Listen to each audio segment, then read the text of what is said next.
മലയാള പ്രേക്ഷകർ ഏറെ സ്നേഹിക്കുന്ന ഒരു വ്യക്തിയാണ് കാവ്യ മാധവൻ. ദിലീപുമായുള്ള വിവാഹവും വിവാഹത്തിന് ശേഷം ഉണ്ടായ കാര്യങ്ങളെല്ലാം തന്നെ സമൂഹ മാധ്യമങ്ങളുടെ എല്ലാവർക്കും അറിയുന്ന കാര്യം തന്നെയാണ്. മഞ്ജു വാര്യരുമായുള്ള വിവാഹത്തിന് ശേഷം വിവാഹം പിരിഞ്ഞ് കാവ്യമാധവനെ ദിലീപ് വിവാഹം കഴിക്കുകയായിരുന്നു. സമൂഹ മാധ്യമങ്ങളിൽ വലിയ രൂപത്തിലുള്ള വിമർശനം ഉടനെ തന്നെ കാവ്യമാധവനെ തേടിയെത്തി. എന്നാൽ ഇപ്പോൾ ഇതാ കാവ്യമാധവന്റെ ആരോഗ്യാവസ്ഥയെപ്പറ്റി സമൂഹ മാധ്യമങ്ങളിൽ പ്രചരിക്കുന്ന ഒരു വാർത്തയെ പറ്റിയാണ് നമ്മുടെ വീഡിയോ ചർച്ച ചെയ്യുന്നത്. സമൂഹ മാധ്യമങ്ങളിൽ കാവ്യമാധവന്റെ ആരോഗ്യസ്ഥിതി മോശമായി വരുന്നു എന്നും കാവ്യമാധവനെ കാണുമ്പോൾ ഇപ്പോൾ പ്രായം തോന്നിക്കുന്നു എന്നെല്ലാം തന്നെ കമന്റുകളുമായി ഒരുപാട് പേര് രംഗത്ത് വരുന്നുണ്ട്. എന്നാൽ ഇതെല്ലാം തന്നെ വ്യാജ വാർത്തകൾ തന്നെയാണ്. കാവ്യമാധവൻ ഹേറ്റേഴ്സ്, അതായത് മഞ്ജു വാര്യരുടെ ആരാധകരാണ് ഇത് ചെയ്യുന്നത് എന്നാണ് ഒരു ഭൂരിഭാഗം ആളുകളും പറയുന്നത്.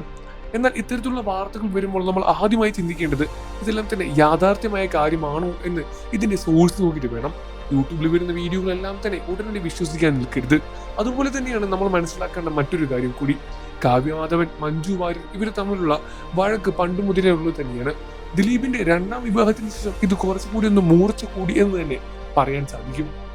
ഇപ്പോൾ കൂടി കാവ്യമാധവൻ തന്റെ പുതിയ ബ്രാൻഡായ ലക്ഷ്യയിലെ കാര്യങ്ങളെ പറ്റിയെല്ലാം തന്നെ, വസ്ത്രങ്ങളെ പറ്റിയെല്ലാം, ഡിസൈനുകളെ പറ്റിയെല്ലാം, ഓണം ഓഫറുകളെ പറ്റിയെല്ലാം തന്നെ സമൂഹ മാധ്യമങ്ങളിലൂടെ ഒരുപാട് വീഡിയോകളും ചെയ്യുന്നുണ്ട്. അതുകൊണ്ട് തന്നെ അവർക്ക് ഒരു കുഴപ്പമില്ല എന്നതിലൂടെ മനസ്സിലാക്കാൻ സാധിക്കും. പിന്നെ പ്രായം തോന്നിക്കുന്നുണ്ട് എന്നെല്ലാം തന്നെ ഓരോരുത്തരുടെ വ്യക്തിപരമായ അഭിപ്രായങ്ങൾ മാത്രമാണല്ലോ. അതുകൊണ്ട് അതിൽ വിലയിരുത്താനും സാധിക്കില്ല. എന്നിരുന്നാലും ഇത്തരത്തിലുള്ള വാർത്തകൾ ആദ്യം കേൾക്കുമ്പോൾ ഇത് സത്യമാണോ എന്നും ഇതിന്റെ സോഴ്സ് എവിടെ നിന്നാണെന്നും നമ്മൾ ആദ്യമായി മനസ്സിലാക്കേണ്ടതുണ്ട്. ഇത് മനസ്സിലാക്കാൻ മറക്കല്ലേ ഫ്രണ്ട്സ്. അതേപോലെ തന്നെ വാർത്തകളും വിശേഷങ്ങളും എത്രയും പെട്ടെന്ന് അറിയാനും നമ്മുടെ ചാനൽ ആദ്യമായി കാണുകയാണെങ്കിലും വീഡിയോ ഒന്ന് ലൈക്ക് ചെയ്ത് ചാനൽ സബ്സ്ക്രൈബ് ചെയ്ത് താഴെ കാണുന്ന ബെൽ ബട്ടൺ കൂടി എനേബിൾ ചെയ്യാൻ മറക്കല്ലേ ഫ്രണ്ട്സ്.